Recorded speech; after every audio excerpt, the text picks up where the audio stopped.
Hello everyone, welcome to easyexamnotes.com. In this episode we are going to solve some questions from theory of computations and जितने भी questions हम इस episode में discuss करने वाले हैं सारे questions previous years GATE exams के अंदर आ चुके हैं.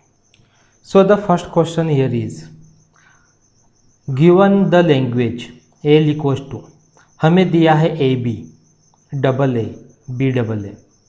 Which of the following strings are in L? So हमको यहाँ पर 4 ऑप्शंस दिए गए. अब हमें ये बताना है कि इनमें से कौन कौन से स्ट्रिंग्स इस लैंग्वेज को सपोर्ट करती है. जब भी इस टाइप का क्वेश्चन एग्जाम में आता है हमें लैंग्वेज के अंदर देखना है कि कौन कौन से पेयर बने हुए हैं. एक पेयर ए बी का बना है, अनदर पेयर डबल ए का बना है, next pair B double A का बना है. अब हमें क्या देखना है, जितनी भी स्ट्रिंग्स हमारे पास में है सो इस स्ट्रिंग के अंदर यदि ये वाले पेयर सपोर्ट करते हैं जो कि लैंग्वेज के अंदर है देन स्ट्रिंग लैंग्वेज को सपोर्ट करती है. बहुत ही ईजी हम देखते किस तरह से.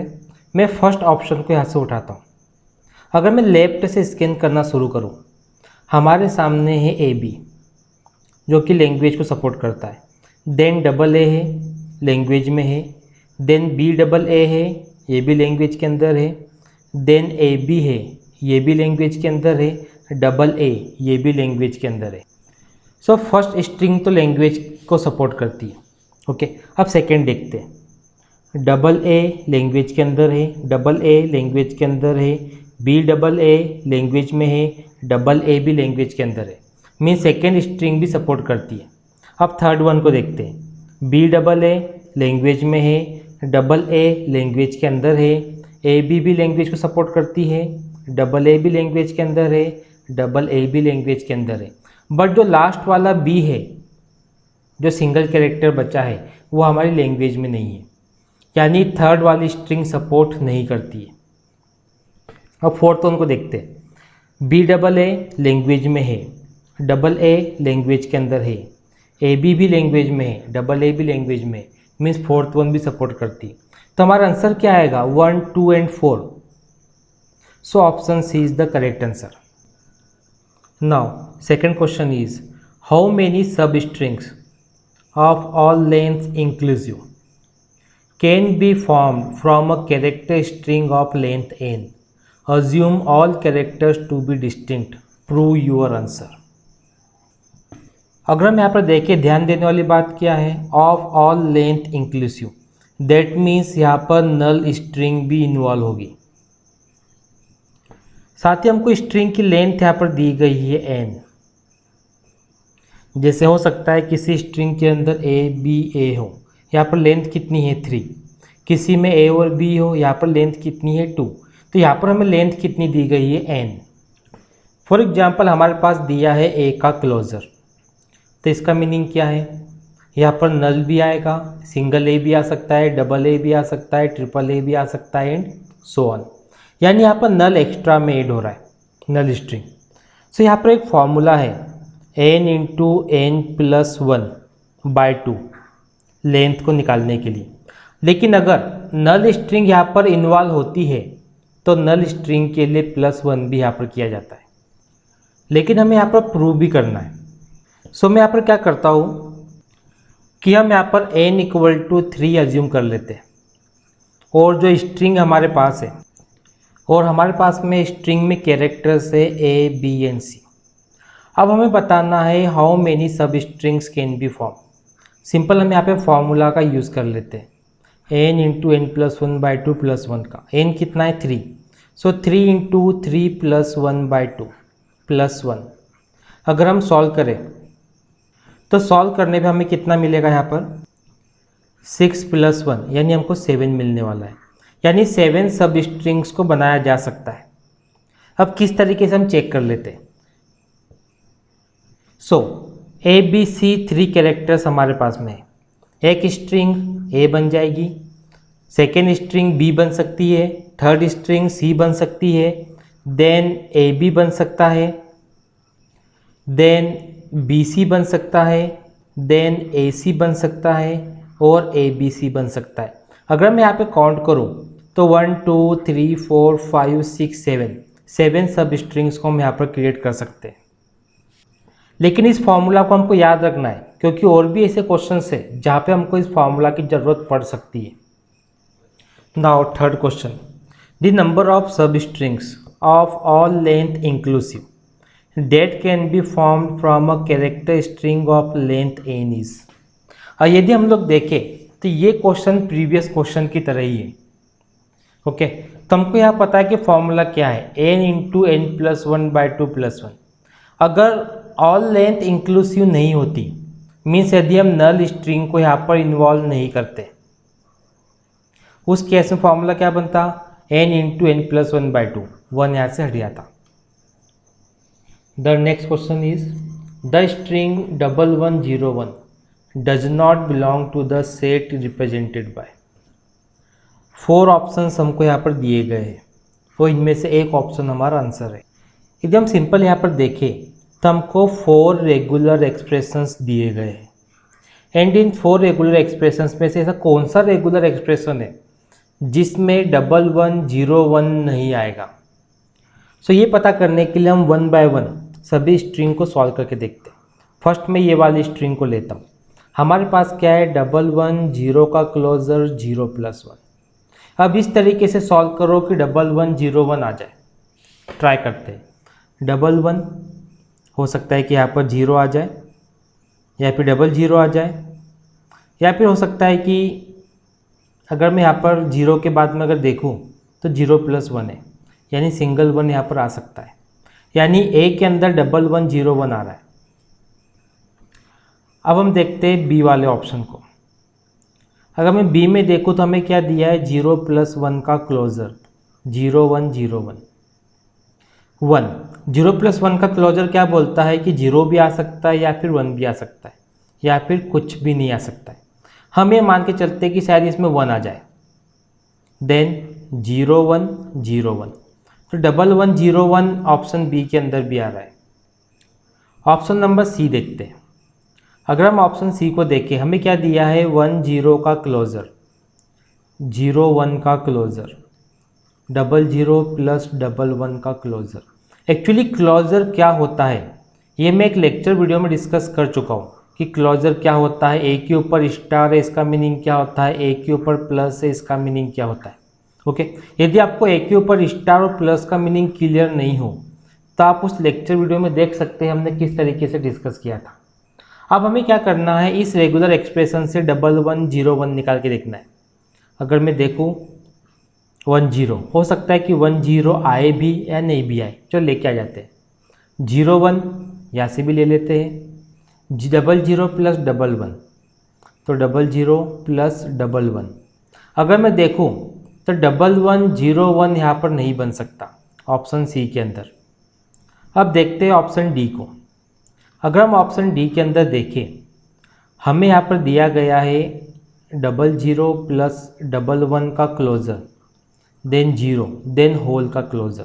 ध्यान देने वाली बात है, पूरे का क्लोजर हमको यहाँ पर दिया है। ओके, डेट मीन्स यहाँ पर क्या बन सकता है, 00, देन 11 भी आ सकता है, देन 0 भी आ सकता है, देन यदि हम लोग देखें फिर से 11 आ सकता है, देन 0 आ सकता है, देन 00 आ सकता है, 11 आ सकता है, 0 आ सकता है। लेकिन अगर मैं यहाँ पर देखो जो मेन चीज़ हमको चाहिए थी वो क्या था, 1101। ओके, यहाँ पर आ रहा है, यानी ऑप्शन सी डी के अंदर भी है हमारा 1101। ऑप्शन सी में नहीं है तो ऑप्शन सी हमारा आंसर है, because does not belong to पूछा गया था। Now the next question is how many sub strings of different length non zero can be formed from a character string of length N. यदि हम इस question पे देखें तो सेम टाइप का क्वेश्चन हम प्रीवियसली कर चुके हैं।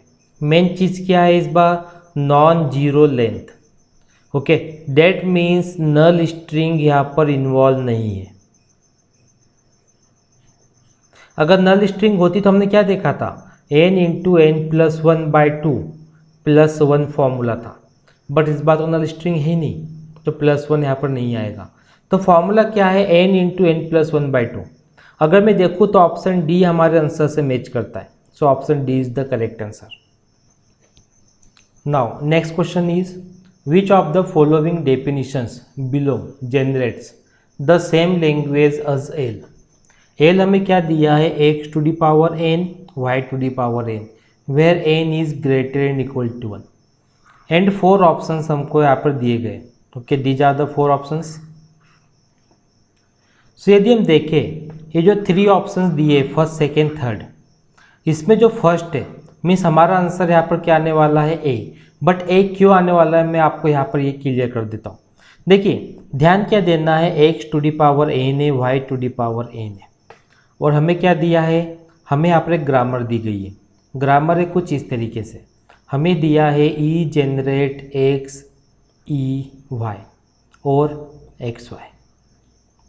ठीक है, तो मैं क्या करता हूँ कि यहाँ से ले लेता हूँ एक्स ई वाई, हमको X to the power n Y to the power n के अंदर लाना है। ठीक, अब ई की प्लेस पे हम क्या रख सकते हैं, एक्स वाई, तो मैं एक्स ई की प्लेस पे एक्स और वाई रख देता हूँ और वाई वैसा की वैसा। अगर हम लोग देखें डबल एक्स डबल वाई आ रहा है। ठीक, अगेन मैं इस चीज़ को सॉल्व करता हूँ। अगेन मैंने क्या किया, ई जनरेट एक्स ई वाई ले लिया है और साथ में हमें क्या दिया है, एक्स वाई। यहाँ पर मैंने ले लिया एक्स ई वाई को। ओके, अब मैं ई की प्लेस पे वापस एक्स ई वाई रख देता हूँ। अगेन मैं ई की प्लेस पे वापस एक्स ई वाई रख देता हूँ।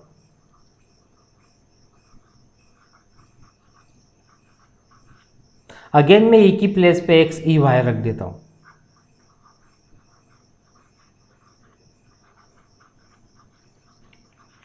तो यहाँ पर एक चीज़ गौर करने वाली है, जितने एक्स है उतने ही वाई है, जितने एक्स है उतने ही वाई है। या हम सिंपल बोल सकते हैं X to the power n Y to the power n, that is Y. Option जो फर्स्ट है वो हमारे आंसर से मैच कर रहा है, so A is the correct answer. अब क्वेश्चन ये उठता है कि आखिर एक्स की पावर प्लस वाई की पावर प्लस क्यों नहीं हो सकता। देखिए किसी के भी ऊपर प्लस है, इसका मीनिंग क्या होता है कि वो एटलीस्ट 1 टाइम तो आएगा, देन कितने भी टाइम्स आ सकता है, वो 1 टाइम एटलीस्ट जरूर आएगा। अगर x to the power plus है y to the power plus है तो इसका मीनिंग क्या है, हो सकता है कि एक्स 3 टाइम्स आ जाए, वाई 1 टाइम आ जाए, या फिर वाई 2 टाइम्स भी आ सकता है, वाई 3 टाइम्स भी आ सकता है, वाई 4 टाइम्स भी आ सकता है, ए भी कितने एक्स भी कितने टाइम्स आ सकता है। मीन्स यहाँ पर इस बात की श्योरिटी नहीं है कि एक्स इक्वल टू वाई आएगा, तो हम ये नहीं बोल सकते कि एक्स की पावर एन वाई की पावर एन है, सो थर्ड ऑप्शन तो आएगा ही नहीं। ऐसा ही सेकेंड ऑप्शन के अंदर भी है, एक्स प्लस वाई प्लस दिया है, मीन्स सेकेंड भी हमारे आंसर में नहीं आएगा। Now the question is the length of the shortest string not in the language over, input यहाँ पर क्या है ए और B, of the following regular expression. हमको यहाँ पर दिया रेगुलर एक्सप्रेशन, और जो रेगुलर एक्सप्रेशन हमको दिया है हमें क्या करना है, इस रेगुलर एक्सप्रेशन से सब स्ट्रिंग बना के देखना है और ये पता करना है कि ऐसी कौन सी सब स्ट्रिंग है जो इस रेगुलर एक्सप्रेशन के अंदर नहीं आ सकती लेकिन वो शॉर्टेस्ट होना चाहिए। देखते हैं हम क्या होता है, कैसे सॉल्व करना है। अगर मैं इस रेगुलर एक्सप्रेशन को देखूं तो यहाँ से हमको एक एग्जाम्पल कुछ इस तरीके से बन सकता है, ए बी बी ए। सो अगर मैं यहाँ पर देखूं सिंगल ए बन सकता है, सिंगल बी बन सकता है, ए और बी यानी ए बी भी यहाँ पर बन सकता है, डबल बी वो भी यहाँ पर बन सकता है, बी ए यहाँ पर बन सकता है, डबल ए ये भी यहाँ पर बन सकता है। देन अगर मैं 3 में देखूँ तो A double B, yes A double B यहाँ पर हो सकता है, डबल बी ए ये भी यहाँ पर हो सकता है, बी डबल ए भी हो सकता है। अब यदि मैं देखूँ सो यहाँ पर ए बी ए प्रेजेंट नहीं है, वैसे हो सकता है ए बी, अगर ये वाला कैरेक्टर नहीं आएगा क्योंकि स्टार बना है, अगर ये वाला कैरेक्टर नहीं आता है तो ए बी भी यहाँ पर आ सकता है।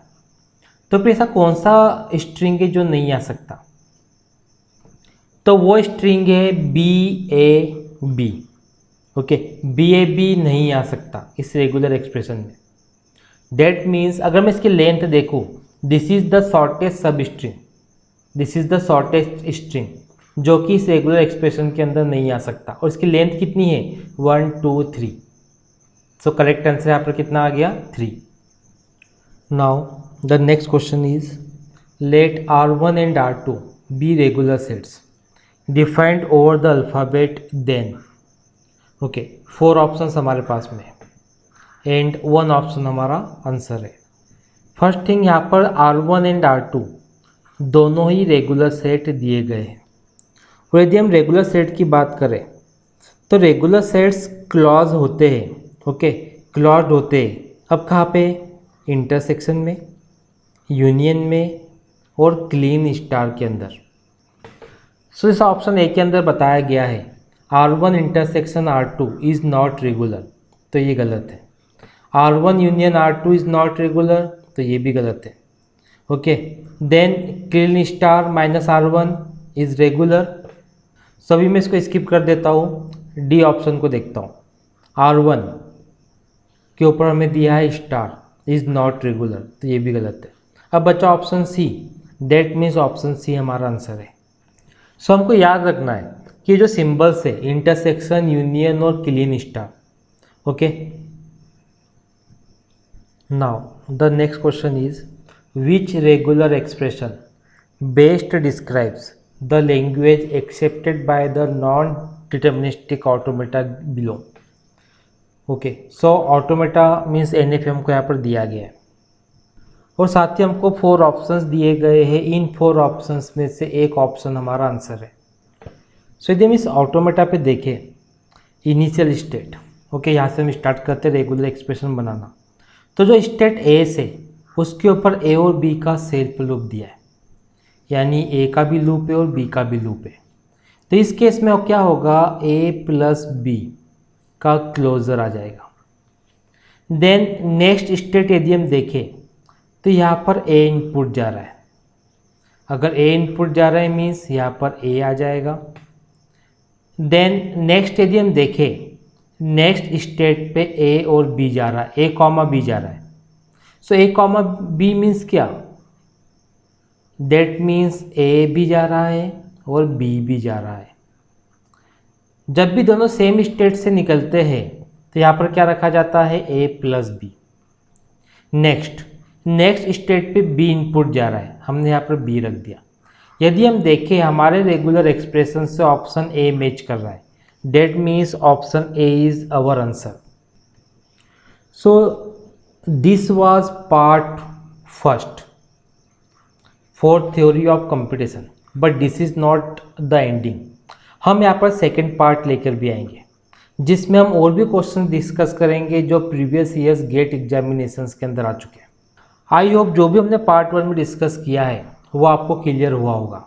एंड आपकी तरफ से कोई भी डाउट हो, कोई भी क्वेश्चन हो, आप कमेंट बॉक्स में लिख दीजिए। नेक्स्ट एपिसोड में आपके डाउट को, क्वेश्चन को सॉल्व करने की पूरी कोशिश करेंगे। और साथ ही यदि अभी तक आपने इस चैनल को सब्सक्राइब नहीं किया है तो प्लीज़ चैनल को सब्सक्राइब कीजिए और बेल आइकन को प्रेस कीजिए, बिकॉज फ्यूचर एपिसोड्स में हम इतना कुछ लेके आने वाले हैं कि आपको गेट एग्ज़ाम के लिए या फिर UGC नेट एग्ज़ाम के लिए बिल्कुल भी वरी होने की ज़रूरत नहीं पड़ेगी। So thank you for watching.